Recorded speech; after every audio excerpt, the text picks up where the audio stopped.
మత్తయి సువార్త 8వ అధ్యాయము 5వ వచనం నుండి 13వ వచనం వరకు.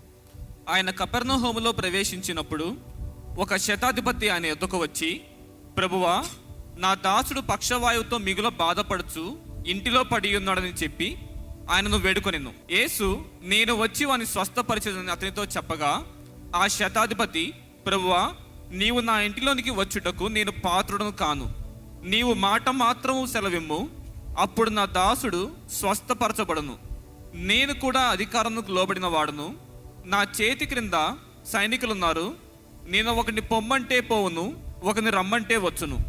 నా దాసుని ఈ పని చేయమంటే చేయును అని ఉత్తరం ఇచ్చెను.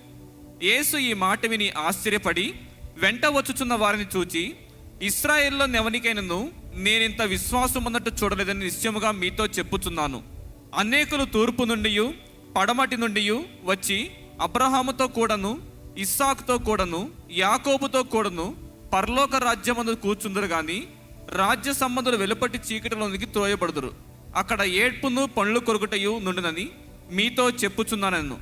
అంతటా యేసు, ఇక వెళ్ళుము, నీవు విశ్వసించిన ప్రకారము నీకు అవునుగాకని శతాధిపతితో చెప్పెను. ఆ గడియలోనే అతని దాసుడు స్వస్థత నొందెను. మనం గమనిస్తున్నామండి, ఇక్కడ ఒక శతాధిపతి అంటే సెంచురియన్ అనుకుంటానండి. ఈ మనిషి, ఈ శతాధిపతి యేసుప్రభు దగ్గరకు వస్తున్నాడు. యేసుప్రభు దగ్గరకు వచ్చి ఏం కోరుతున్నాడు? సహాయాన్ని కోరుతున్నాడు. యేసుప్రభు దగ్గరకు వచ్చి అడుగుతున్నాడు, అయ్యా, నా దాసుడు బాలేదయ్యా, నా దాసుడిని స్వస్థపరచవా అని అడిగితే యేసుప్రభు అంటున్నాడు, రా వెళ్దాం, పద వెళ్దామంటే ఆయన మాటను చూడండి, నేను ఒక అధికారం కింద ఉన్న వ్యక్తిని. అక్కడ యేసు ప్రభుతో నాకు అధికారం ఉంది అని చెప్తలేదు, కానీ నేను ఒక అధికారం కింద ఉన్న వ్యక్తిని. నేను కూడా అధికారంకు లోబడిన వాడును. నా చేతి కింద సైనికులు ఉన్నారు. నేను ఒకరిని పొమ్మంటే పోవును. నేను ఈ మాట గమనించండి, ఎంతగా ఆయన తగ్గించుకుంటున్నాడో. ఈ రోజు ఆ శతాధిపతి మనందరికీ కొన్ని బుద్ధి మాటలు చెప్తున్నాడు. ఏంటి తెలుసు అంటున్నాడు? నేను అధికారానికి లోబడిన వ్యక్తిని కాబట్టి నాకు మనుషులు లోబడుతున్నారు. అర్థమవుతుందా అండి? నేను అధికారానికి లోబడిన వ్యక్తిని కాబట్టి నా మాటకి విలువ ఉంది. నేను ఒక అధికారికి లోబడే వ్యక్తిని కాబట్టి నేను రమ్మంటే వస్తాడు, పొమ్మంటే పోతాడు. చదివి ముగించండి ఆ మాటలు. నేను ఒకరిని పొమ్మంటే పోవును, ఒకరిని రమ్మంటే వచ్చును. నా దాసుని ఈ పని చేయమంటే చేయును అని ఉత్తరం ఇచ్చాను. చేయమంటే చేస్తాడు. ఈరోజు ఉన్న పరిస్థితికి ఆ రోజు ఉన్న పరిస్థితికి చాలా డిఫరెన్స్ అండి. ఈరోజు దేవుని రాజ్యము, పరలోక రాజ్యము, రాజు వంటిది, రాజ్యము వంటిది అన్న మాట అంటే ఈరోజు ఇక్కడ ఉన్న అందరికీ అర్థం కాకపోవచ్చు. ఎందుకంటే ఈరోజు రాజుల్ని మనం చూడలే, రాజుల అధికారంలో మనం లేము, రాజులు మనల్ని ఏల్తలేదు. మనల్ని ఏలేదు ఏంటంటే governing body is different. It is different. We say constitutional laws. We talk about different shade dominions. We talk about so many people coming together to implement one thing. ఎవరికి ఫైనల్ వర్డ్ అనేది లేదు.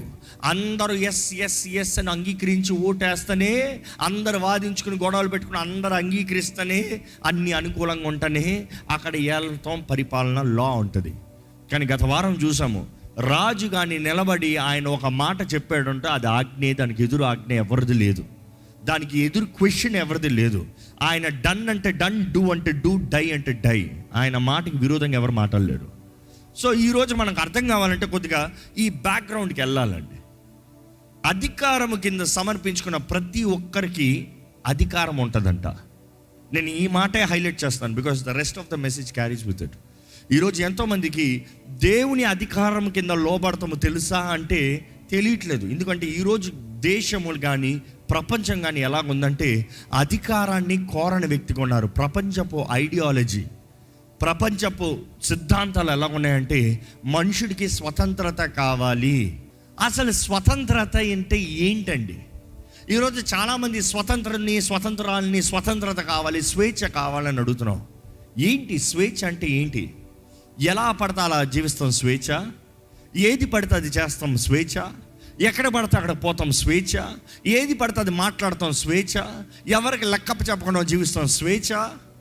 ఈరోజు మనుషుడికి స్వేచ్ఛ అంటే నన్ను అడిగేవాడు ఎవడు లేడు, నా ఇష్టము నాదే. నో, నిజమైన స్వేచ్ఛ అది కాదు. దేవుడు మనుషుడిని చేసినప్పుడు స్వేచ్ఛ ఇచ్చాడా లేదా? ఆదామా అక్కడికి వెళ్ళాడు, ఏమన్నా చెయ్యి, ఏదైనా చూడు, ఆకాశం అంతా నీది, భూమి అంతా నీది, నీరంతా నీది, నువ్వు ఆజ్ఞాపించేదే, నీకు అధికారం అవ్వబడింది. కానీ ఈ ఫలం మాత్రం తినద్దు. ఇప్పుడు కండిషన్, నిజమైన అధికారం అంటే ఏంటంటే, నిజమైన స్వేచ్ఛ అంటే ఏంటంటే, ఒక మనిషి సమర్పించుకుంటాము ఒక అధికారి కింద. ఈరోజు మనుషులు ఒక అధికారం కింద లేరు. ఇప్పుడున్న దేశపు పరిస్థితులు, ప్రపంచపు పరిస్థితులు, ఇప్పుడున్న తత్వాలు ఎలా ఉంటాయి తెలుసా? మనుషులు ఓట్లు వేసి అధికారులను కోరుకుంటారు, అవునా కాదా? ఓట్లేసి అధికారులను నిర్ణయించుకుంటారు. కానీ రాజుల దగ్గర అలా కుదురుతుందా? రాజు స్వతంత్రించుకుంటాడంట. రాజు స్వతంత్రించుకున్న తర్వాత ఎవరైనా వచ్చి, రాజా నువ్వంటే నాకు ఇష్టం లేదు, నిన్ను మార్చేద్దాం అనుకుంటున్నానంటే అవుతుందా? రాజు అంటాడు, ఈ తలకాయ లేపండి రా అంటాడు నిమిషంలో. ఎందుకు? ఆయన రాజు. నువ్వు రాజు దగ్గర ఉంటే నువ్వు పూర్ణాత్మతో, పూర్ణ బలంతో, పూర్ణ శక్తితో, పూర్ణ వివేకంతో నీ రాజుని సేవించాలి. ఇది ప్రతి రాజు ఆ ప్రజల్ని స్వతంత్రించుకున్న తర్వాత వారిచ్చే మాట. నువ్వు రాజుని సేవించాలి. నువ్వు ఇవన్నీ చేస్తే రాజు నిన్ను కాపాడుతాడు, నీకు భద్రతనిస్తాడు, నీకు సమృద్ధి ఉండేలా చూస్తాడు. ఈరోజు దేవుని బిడ్డలమైన మనము ఇప్పుడున్న ఐడియాలజీ ఏంటి? నాకు ఇష్టమైతే వెంబడిస్తా, నాకు ఇష్టమైతే లోబడతా, నాకు అంగీకారంగా ఉంటే ఈ అధికారం నా పైన ఉండొచ్చు, లేకపోతే ఈ అధికారి కింద నేను ఉండను, ఈయన నాకు వద్దు, నెక్స్ట్ ఎలక్షన్లో నేను మార్చేస్తాను. ఇది ఈరోజు మనుషుడి తత్వం. కానీ దేవుని వాక్యం వింటున్న మనము దేవుని అధికారం కింద ఉండాలి అనేది, దైవ అధికారం కింద అంగీకరించబడాలనేది దేవుని వాక్యం తెలియజేయబడుతుందండి. ఈరోజు చాలామంది దేవుని హస్తం కింద, దేవుని చేతి కింద ఉండటానికి ఇష్టపడతలేదు. దేవా నీ హస్తం భారమయ్యా, నీ మాట కష్టమయ్యా, నీకులాగా జీవిస్తాను, నువ్వు చెప్పింది చేస్తాను, నాకు కష్టం ప్రభువా, నేను అనుకున్నట్టుగా నాకు ఆశపడింది నేను చేస్తాను అంటున్నాము. ఇక్కడ ఈ శతాధిపతి గురించి చూసినప్పుడు ఈయన అంటున్నాడు, అయ్యా నేను అధికారం కింద ఉన్నాను కాబట్టి నా మాటకి విలువ ఉంది. ఈరోజు మనం గమనించాలి, until you are under the hand of God, దేవుని అధికారం కింద, ఆయన నీడలో, ఆయన మాట చొప్పున మీరు జీవిస్తే మాత్రమే మీ మాటకి విలువ ఉందండి. లేకపోతే మీ మాటకి విలువ లేదు. ఈరోజు చాలామంది అంటున్నారు, నేను ప్రార్థన చేస్తే కార్యం జరగదేంటి, నేను ఉపవాసం ఉన్న కార్యం జరగదేంటి, నేను ఇది చేశాను, నేను అది చేశాను, నేను ఇది సమర్పించుకున్నాను, అది ఇచ్చాను, ఏమీ జరగలేదేంటి? ఏది చేసినా జరగదు. మొదటిగా ఏంటంటే ఆయన కింద తగ్గించుకోవాలంట. దేవుడు కోరేది విరిగి నలిగిన హృదయం, సమర్పణ, విధేయత, విత్ బ్రోకెన్నెస్. ఏదో వచ్చానని కాదు, ఆ రాజు ముందు వస్తున్న రీతిగా తగ్గింపుతో, దీనత్వంతో, దీన హృదయంతో రావాలండి. ఈరోజు దేవుడు మనల్ని చూసేటప్పుడు మనలో దీనత్వం కనబడుతుందా? విరిగి నలిగిన హృదయం కనబడుతుందా? దేవుడు కార్యాలు మన జీవితంలో చేయాలని ఆశపడుతున్నాడు, కానీ మనం సమర్పించుకుంటే మాత్రం దేవుడు మనకు అధికారాన్ని ఇస్తాడంట. అప్పుడు మాత్రమే మనం చేసే కార్యాల్లో ఆశీర్వాదము, సఫలత, దేవుని జయం ఉంటుంది. ఈరోజు మనకు ఆశీర్వాదము, సఫలత, జయం కావాలని కోరుతున్నాము, కానీ నిజంగా మీ జీవితంలో ఉందా? Do you have victory in life? మీ జీవితంలో జయం లేదంటే కారణం ఏంటి? ఎవరు మీ రాజు? ఏ అధికారం కింద ఉన్నారు? ఎవరు లోకాన్ని, దేవుణ్ణి సేవించలేరని యేసు ప్రభువే చెప్తున్నాడు. ఈరోజు చాలామంది లోకంలో ఒకలాగా, దేవుని దగ్గర ఒకలాగా, దేవుని బిడ్డ అని చెప్తూ, దేవా నువ్వు నా రాజు అని చెప్తూ లోకపు బంధకాలలో ఉంటున్నారు. దేవుడు ఏం చేయగలుగుతాడండి? నీ సమర్పణ లేనిది, నీ తెగింపు లేనిది, నీవు దేవునికి నిర్ణయించింది, దేవుని కార్యాన్ని మీరు ఎలాగ రుచి చూడగలుగుతారు? ఈ వాక్యం వెంటనే మిమ్మల్ని మీరు పరీక్షించుకోవాలి. మీకు అధికారం ఉందా? భర్తగా భర్త అధికారం ఉందా? తండ్రిగా తండ్రి అధికారం ఉందా? భార్యగా భార్య అధికారం ఉందా? తల్లిగా తల్లి అధికారం ఉందా? మీరు చేసే పనుల్లో మీకు అధికారం ఉందా? మీరు చదివే చదువుల్లో అధికారం ఉందా?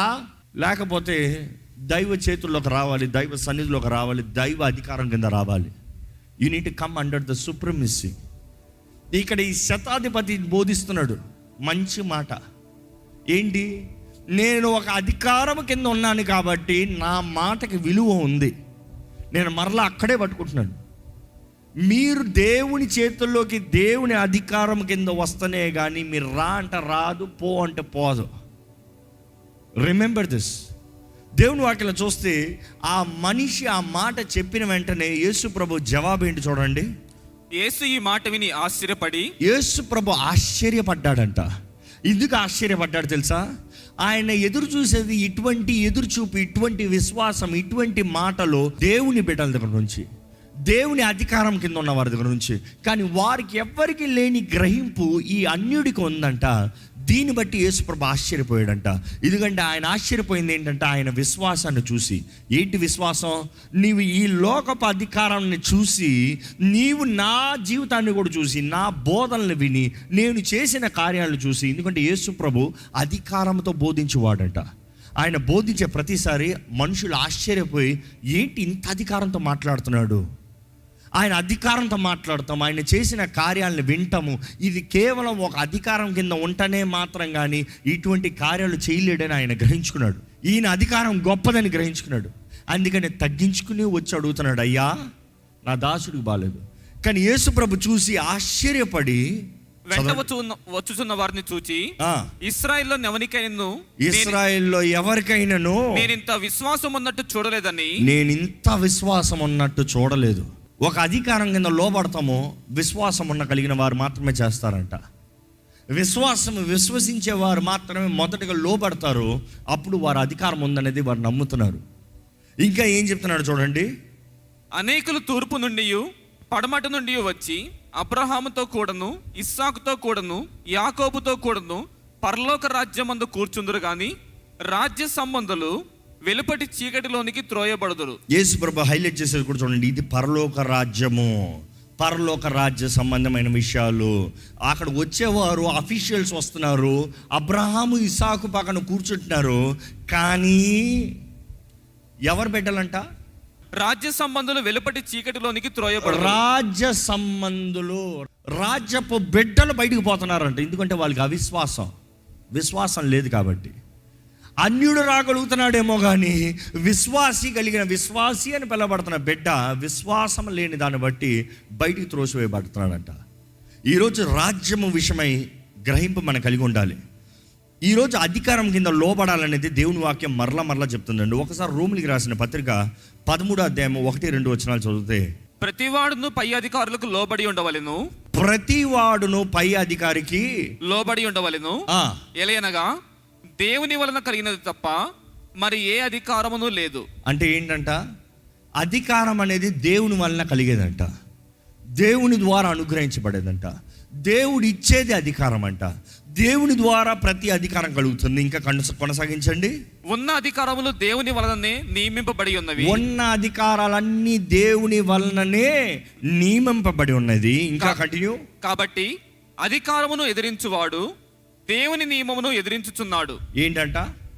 అధికారాన్ని ఎదిరించేవాడు దేవుని నియమాన్ని ఎదిరిస్తున్నాడంట. నిజమైన స్వతంత్రత ఒక అధికారం కింద ఉంటామండి. Every true freedom has boundaries, set boundaries. ఒక దేశానికి స్వతంత్రం వచ్చినప్పుడు కూడా ఆ దేశానికి గోడలు ఉంటాయి, వాల్స్ ఉంటాయి, ఫైనల్ లెవెల్స్ ఉంటాయి. ఈ దేశం ఇంతవరకు ఉంది, ఈ దేశంలో ఉన్నదప్పుడు నువ్వు ఇవన్నీ చేయొచ్చేమో కానీ ఈ దేశాన్ని దాటితే మాత్రం దేశం సంబంధం కాదు. Every freedom is limited to a boundary, certain boundary. Today we expect freedom to be without boundaries. క్రీస్తు యేసునందు ఉన్న వారికి ఏ శిక్షా విధి లేదంటే మనం అనుకుంటే దర్ ఇస్ నో బౌండరీస్. ఎలా బ్రతికినా కూడా పర్వాలేదు, ఏది చేసినా కూడా పర్వాలేదు, ఎలాగ జీవించి ఎలాగ మాట్లాడినా కూడా పర్వాలేదు. No, there is a certain boundary. ఈరోజు మన బౌండరీస్ లేని జీవితాలను కోరుతున్నాము. But many people are just బంధించబడిన వారుగా బంధకాల్లో జీవిస్తూ స్వతంత్రులు అనుకుంటున్నారండి. ఇక్కడ దేవుని వాక్యం చూస్తే దేవుని వాక్యానికి లోబడాలంట. 2వ వచనం చదివితే, కాబట్టి అధికారాన్ని ఎదిరించువాడు దేవుని నియమమును ఎదిరించుచున్నాడు. దేవుని నియమాన్ని ఎదిరిస్తున్నాడు. ఎదిరించువారు తమ మీదకి తామే శిక్ష తెచ్చుకొందురు. ఎదిరించేవారు ఏం తెచ్చుకుంటారంట? శిక్ష తెచ్చుకుంటారంట. ఈరోజు మనుషుడికి ఏ మాత్రమో నియమంలో ఉంటే ఇష్టం లేదండి. ఎప్పుడైనా జ్ఞాపకం చేసుకోండి, నియమాన్ని దాటిపోయే ఎవరైనా సరే వారు ఎండ్. దేవుడు సమస్త సృష్టికి నియమాలను పెట్టాడు. ఒక ఉదాహరణ చూస్తే, ఒక మొక్క ఎదగాలంటే ఎందులో ఉండాలి? అది మట్టిలో ఉండాలి. మట్టిలో లేకుండా మొక్క ఎదుగుతుందా? మట్టిలో నేను ఉండను అని ఆ మొక్క అలిగి నన్ను మట్టిలోంచి బయటికి తీయంటే ఏమవుతుంది? ఆ మొక్క పరిస్థితి చచ్చిపోతుంది. ఒక్క తీసిన వెంటనే అది చావదేమో, కానీ కొన్ని రోజుల్లో, కొన్ని గంటల్లో, లేకపోతే కొన్ని నిమిషాల్లో మొక్క తగినట్టుగా. As per the time it is limited. నేను నా స్థితిలో నేను ఉండను, నాకు స్వతంత్రత కావాలి, ఈ మట్లో ఏంటి నా బ్రతుకొని బయటకు వచ్చిందనుకో చచ్చి ఊరుకుంటుంది. దేవుడు నియమాన్ని పెట్టాడు, నియమానికి విరోధంగా పోయిన ప్రతి ఒక్కరు నాశనం అవుతారు. చేపకి నియమం ఏంటి? నీటిలో ఉండాలి. చేప నియమము నీటిలో ఉండాలి. నీటిలో ఉండవలసిన చేప నేను నీటిలో ఉండను, మీరందరూ నేల మీద నడుస్తారు, నేను నీటిలో ఎదాలా, నేను కూడా నేల మీద నడుస్తాను అనింది అనుకో, ఏమవుతుంది? వెలవెల కొట్టుకొని సావదా? ఈరోజు చాలామంది జీవితాల్లో కూడా దేవుడు వారికి పెట్టిన నియమాన్ని దాటి ఇతరులను చూసి, ఇతరులు చేసే కార్యాలు చూసి, ఇతరుల బ్రతుకును చూసి నేను కూడా అలాగ బ్రతుకుతాను అని విర్రవీగుతున్నారంట. చివరికి నష్టపోయేది ఎవరు? వారే జీవితంలో కొట్టుకుని చేస్తున్నారు. కొట్టుకుంటున్నారు. ఎవరి సహాయం లేదు, ఎవరి ఆదరణ లేదు, ఏ మాట ఓదార్పు లేదు. ఈరోజు మరలా తెలియజేస్తున్నానండి, దేవుని నియమము చొప్పున మనం బ్రతుకుతే మాత్రమే మన జీవితము ధన్యము. Living as per the principles, the terms and conditions of God, only then you will have a blessed life. ఈరోజు చాలామంది వారు తెచ్చుకున్న సమస్యలు చూస్తూ ఉంటే అన్నీ వారు తీసుకొచ్చిన అక్కర్లేని బాధలు, అక్కర్లేని తలకాయ నొప్పులు, అక్కర్లేని కార్యాలు. They over do, over think, over feel, over react. నిజంగా మన జీవితంలో ఎంత అధికారం ఉంది, ఎంత అధికారం ఉందో అంతగానే మనం పని చేయగలుగుతాం.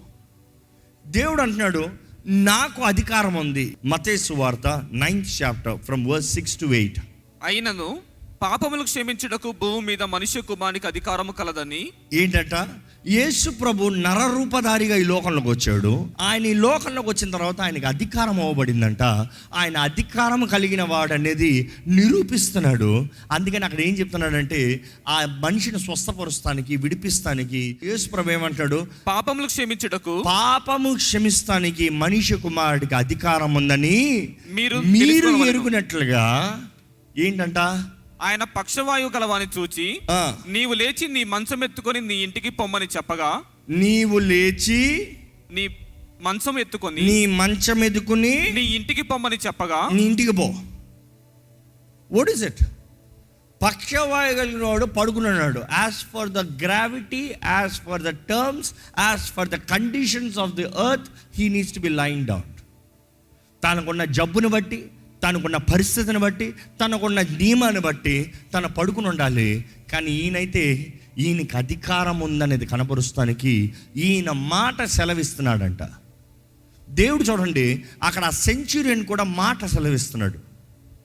అక్కడ మాట సెలవివ్వబడింది. ఇక్కడ కూడా దేవుడు ఇక్కడ ఇంకో వ్యక్తికి కూడా ఈయనకి అధికారం కలిగిన వ్యక్తి నేను చూపిస్తానికి మాట సెలవిస్తున్నాడు. ఏమని? నీవు లేచి నీ పడకెత్తుకుని ఇంటికి పో. మాటే వచ్చింది, మాట వచ్చింది. క్రియ ఎవరు చేయాల్సి వచ్చింది? ఆ వ్యక్తి కానీ యేసు ప్రభు చెప్పిన మాటకి లోబడికి ఉండకపోతే ఆ మనిషికి స్వస్థత వచ్చి ఉంటుందంటారా? నువ్వు స్వస్థపరచబడ్డావు, లేచిపో అనలే. నువ్వు లే, నీ పడకెత్తుకో, నువ్వు ఇంటికి పో.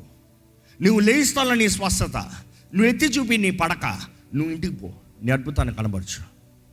ఈరోజు మనము దేవుని మాటని నమ్మితే ఆయన మహిమను చూస్తామంట. దయచేసి స్థలం నుంచి ఒకసారి మనం నిజంగా దేవుని అధికారం కింద సమర్పించుకున్న వారు ఉన్నామా? దేవుని అధికారానికి లోబడేవారు ఉన్నామా? దేవుడు ఇచ్చిన ఆజ్ఞల్ని పాటిస్తున్నామా? దేవుని వాక్ తగినట్టుగా జీవిస్తున్నామా? దేవుని ఇష్టంలో నడుస్తున్నామా? దేవుని శక్తి కలిగిన వారు ఉన్నామా?